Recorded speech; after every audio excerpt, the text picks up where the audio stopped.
Lihat agamanya, apalagi musim-musim seperti sekarang. Ya, yang kadang-kadang untuk nikah masuk Islam hanya sekedar masuk buat nikah. Cek kepastiannya. Nah, ini yang pertama, ini jarang dibahas nih kajian satu ini. Ada seorang sahabat jatuh cinta. Ada seorang perempuan. Nah, jatuh cinta ini akan terjadi dimanapun. Termasuk jamaah-jamaah ini nih. Hati-hati bu tuh. Ya, jatuh cinta. Nah, perempuan yang ditaksir ini namanya Ummul Qais. Kata Ummul Qais, nah ini panduan bu, bagus. Kalau kamu mencintaiku, ikut hijrah, ikut Nabi. Ah, mahal itu bu. Ini standar. Kalau ibu bapak cari menantu, standar yang pertama, ini jarang dibahas di hadis ini. Cari yang pertama itu ukurannya, standar imannya yang dekat dengan Allah dan Rasulnya. Fadfar bidzatid dini taribat yadah. Kalau pilihan pertama ini lekat pada imannya, akhlaknya, kemuliaannya, pasti rumah tangganya bahagia dan beruntung. Kenapa? Karena asbabnya umumnya orang cari dua hal. Maaf, kalau bukan materi, harta, kedudukan latar belakang, atau tambahan dari fisikal, itu wajar. Pilih gantengnya, gitu kan? Tegapnya, cakepnya, dompetnya, nah itu biasa. Yang perempuan cantiknya, anggunnya. Cuma kalau berumah tangga, ukurannya semua material, fisikal, gak akan langgeng. Cantik memudar, begitu cantiknya pudar, nah, pindah ke yang lain. Materi bisa berkurang, begitu berkurang, cari yang lain. Alih-alih sayang pada suami, perhatian pada suami orang. Alih-alih cinta pada istri mulai beralih pada cinta pada istri orang lain. Maka apa yang menjaga itu? Agama. Nah ini Ummul Qais ini ngasih syarat, saya mau hijrah. Kalau cinta ikut hijrah. Boleh bapak terapkan. Anak bapak perempuan yang naksir 3 orang datang ke rumah, tanya, nama siapa adik? Ya, saya Torik pak. Coba baca surat At-Torik. Baca. Alhamdulillah, bagus, masuk list 1, ya kan? Adik siapa? Mulai gemeteran, gitu kan? Saya Ibrahim pak, baca Ibrahim, surat Ibrahim, 14, lancar, gitu kan? Yang ketiga, coba baca, gitu kan? Aduh, gak lebih repot lagi karena panjang. Abdi Yusuf pak, cuman panggilan sehari-hari, kulhu. Apa sekarang mulai marak tuh, mau nikah hafal Ar-Rahman dulu gitu kan, walaupun namanya Asep hafalannya Ar-Rahman, nggak apa-apa itu buat ngejaga. Cek, lihat sholatnya, lihat agamanya, apalagi musim-musim seperti sekarang ya, yang kadang-kadang untuk nikah masuk Islam hanya sekedar masuk buat nikah. Cek kepastiannya. Nah ini yang pertama, ini jarang dibahas nih kajian satu ini. Maka lelaki ini memutuskan karena saking cintanya ikut hijrah. Pelajaran kedua, cinta itu kadang-kadang awas membutakan pikiran. Maka ditimbang. Jangan sampai nekat. Karena cinta orang tua dilanggar. Hati-hati itu. Diukur dulu. Ini ukuran ikutnya benar enggak? Hijrahnya dengan siapa? Dengan Nabi Muhammad SAW. Oh pasti benar, pasti baik, pasti bagus. Ya kan?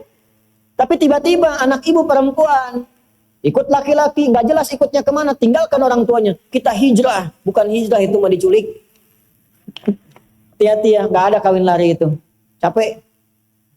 Gimana-mana kawin tuh duduk, diam, ya. Penghulu kawin lari, capek. Gimana bisa lari itu sambil nikah sambil lari? Ya. Jangan sampai dilanggar. Yang rawat bapaknya, yang rawat ibunya, uangnya habis. Taat pada ibunya nggak ada, pada bapaknya tertinggal. Kok tiba-tiba bisa taat pada orang baru dikenal, akad aja belum? Oh, hati-hati. Dulu. Kalau mau nikah itu, laki-laki datang. Ketemu bapaknya. Setelah ditanya semua macam-macam, nanti diberikan 40 hari waktu. Ini mematangkan diri, yang perempuan diajarkan oleh ibunya. Dalam masa menunggu itu, si perempuan dikasih daun pacar. Kalau sekarang hina itu. Nah, proses menunggu itu disebut pacaran namanya. Ya. Proses menunggu disebut pacaran karena si perempuan dikasih daun pacar, menunggu 40 hari sampai matang, diajarin sama ibunya. Ya, kayak pami jadi istri kieu, ini teh masak tes pada kieu, suami teh kieu. Dari awal diajarin, yang laki-laki mematangkan diri. Dari mencari nafkah, diajarkan jadi suami yang baik, ngaji yang benar. Begitu nikah, dari dulu coba lihat orang tua dulu. Kalau nikah teh awet, kita dipakai. Sekarang konsepnya berubah. Yang disebut pacaran teh naik beca berdua. Seakan-akan beca milik berdua, tukang beca nggak ada, lewat sampai maung di situ hilang satu tuh. Ustaz, kenapa belum kajian di Istiqomah? Saya tuh bingung, pas lewat saya bilang maungnya kan tadinya 4 tuh, ya tinggal 3. Lewat lagi tinggal 2, ini mana itu maung teh 2 di situ tuh. Alhamdulillah sekarang jadi 4 lagi tuh, udah balik. Nah itu. Nah, sekarang kita kembali. Jadi setelah memutuskan ikut hijrah, berangkatlah ke Yathrib, kelak jadi Al-Madinah Al-Munawwarah, ya. Ini merasa ada yang nggak lengkap, saya takut hijrah saya ini hukumnya salah. Karena motivasinya untuk mengejar Ummul Qais. Apa ini pesan moralnya? Salah satunya sebelum masuk ke hadisnya. Pesan moralnya boleh jadi juga ada yang ingin hijrah. Hijrah itu kan nggak harus pindah tempat. Hijrah itu asalnya berpindah keadaan dari yang kurang baik jadi baik. Dari yang belum dekat dengan Allah jadi dekat dengan Allah. Tidak harus pindah tempat. Kecuali kalau di tempat itu tidak bisa mendekatkan diri kepada Allah. Di tempatnya mau sholat susah, hijrah. Tapi kalau di tempat itu yang ke masjid banyak, yang ngaji banyak, cuman Anda yang belum ke masjid. Anda ingin hijrah, nggak usah pindah tempat, pindah kebiasaan. Ini rumah Masjid Al-Ikhlas, tetangga masjid. Jarak cuma 2 meter, speakernya ke arah rumah begini. Belum sempat ke masjid juga, tiba-tiba terfikir, kenapa saya belum mau ke masjid? Tiba-tiba berubah, nah itulah hijrah. Jelas? Tidak harus pindah tempat, bisa di pekerjaan. Ya, di pekerjaan Anda sulit untuk bisa menunaikan sholat. Mohon maaf, mau sholat susah, apalagi mau ngaji. Ya, sedangkan rezeki Allah sudah atur, pasti diberi. Catat tuh konsep itu. Tolong tanamkan pada jiwa kita. Kita itu rukun iman ada 6. 1-5 sering lulus. Yang ke-6 sering gagal. 6 itu kodo dan kodar. Di antara kodo dan kodar itu rizki. Rizki kita itu diatur. Pasti diberikan kalau mau bergerak. Jadi prinsipnya kerja dimanapun rizki pasti datang. Ya. Jadi kenapa harus memilih tempat pekerjaan yang menjauhkan seseorang dari Allah? Sok pilih mana? Gaji 100 juta tapi nggak bisa sholat. Atau gaji 1 juta bisa sholat. Tidak ada pilihan ketiga. 2 ini aja. Oh, pilih mana? Gak mudah kan? Karena wajahnya udah kelihatan 100 juta sholat. Sekarang ada orang milih jaga toko, gaji gak seberapa, tapi gak sholat. Jumatan gak sempat, 5 waktu dibatasi. Dan dia yakin yang ngasih rezeki Allah, tapi ninggalkan Allah. Ini gak bisa jadi calon menantu, Bu. Allah aja dia tinggalin, apalagi anak ibu. Bikin status tuh. Jadi kalau ada anak menantu datang ke rumah calon, ditanya nggak sholat, tanya balik, kamu Allah aja kamu tinggalin, apalagi anak saya. Gitu. Ya? Nah ini, orang ini merasa bersalah. Saya takutnya hijrahnya nggak tulus mengikuti Nabi, tapi karena ngejar Ummul Qais. Dikonsultasikanlah kepada Nabi. Itu sahabat tuh saking dalamnya pengetahuan tentang keimanan, sampai konsultasi. Maka datanglah beliau kepada Nabi sallallahu alaihi wasallam menanyakan, ya Nabi, status hijrah saya bagaimana? Saya hijrah saking cintanya dengan Ummul Qais, saya ikuti hijrah ini. Apakah hijrah saya sah? Nah, kurang lebih begitu.